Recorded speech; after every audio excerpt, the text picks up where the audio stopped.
ជំរាបសួរពុកម៉ែបងប្អូនបាទទាំង25ខេត្តក្រុងបាទស្វាគមន៍មកកាន់ Channel ខ្ញុំបាទសាវរីទិញលក់រថយន្ត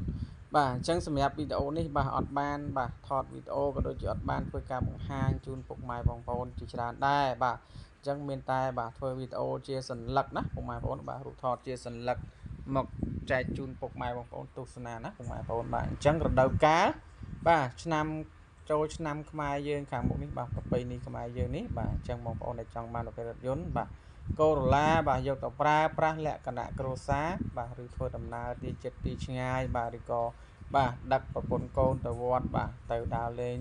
កំសាន្តបាទតាមរមណីយដ្ឋានផ្សេងបាទអញ្ចឹងបងប្អូនបាទស្រឡាញ់ពេញចិត្តបាទត្រូវការរថយន្តបាទចង់បានប្រភេទ Corolla មួយគ្រឿងនេះបាទអាចធ្វើការទំនាក់ទំនងមកពុកម៉ែបងប្អូនណាបាទទីតាំងគឺនៅរាជធានីភ្នំពេញយើងនេះទេណាពុកម៉ែបងប្អូនបាទធានាឡានស្អាតជូនឲ្យពុកម៉ែបងប្អូនបាទអត់បុកអត់ប៉ះបាទអត់កាត់តអត់ស្ងោររពណ៌ធានាឯកសារគ្រប់បាទហើយសម្រាប់ឡានគឺយើងធានាជូនឲ្យពុកម៉ែបងប្អូនបាទ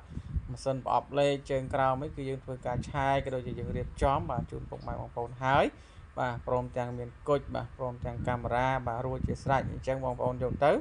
បាទអត់ចំណាយថវិកាក្នុងការរៀបចំអីទេបាទគឺយកទៅចាក់សាំងជិះតែម្ដងណាពុកម៉ែបងប្អូនណាបាទអញ្ចឹងសម្រាប់ពុកម៉ែបងប្អូនបាទដែលចង់បានយន្តបាទ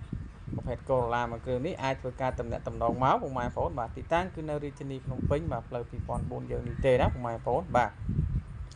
បងប្អូនបាទចង់បានអាចទំនាក់ទំនងតាម Telegram ខ្ញុំបាទផ្ទាល់បាទឬទំនាក់ទំនងតាមលេខខ្ញុំបាទផ្ទាល់ពុកម៉ែបងប្អូនណាបាទសម្រាប់ Telegram ខ្ញុំបាទ077 602 688 081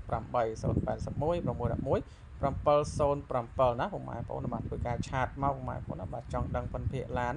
បាទអញ្ចឹងបងប្អូនឆាតមកបាទអញ្ចឹងសម្រាប់ពុកម៉ែបងប្អូនដែលត្រូវការបាទកុំភ្លេចពុកម៉ែបងប្អូនណាបាទអរគុណច្រើនបាទជួបគ្នានៅឱកាសក្រោយក៏ដូចជាជូនពរបងប្អូនបាទចូលឆ្នាំប្រពៃណីខ្មែរយើងខាងមុខនេះបាទដំណើរកំសាន្តទីជិតទីឆ្ងាយបាទជួបតែសុខសួស្តីសុវត្ថិភាពតាមផ្លូវបាទការធ្វើដំណើរទាំងអស់គ្នាអរគុណច្រើនពុកម៉ែបងប្អូនបាទ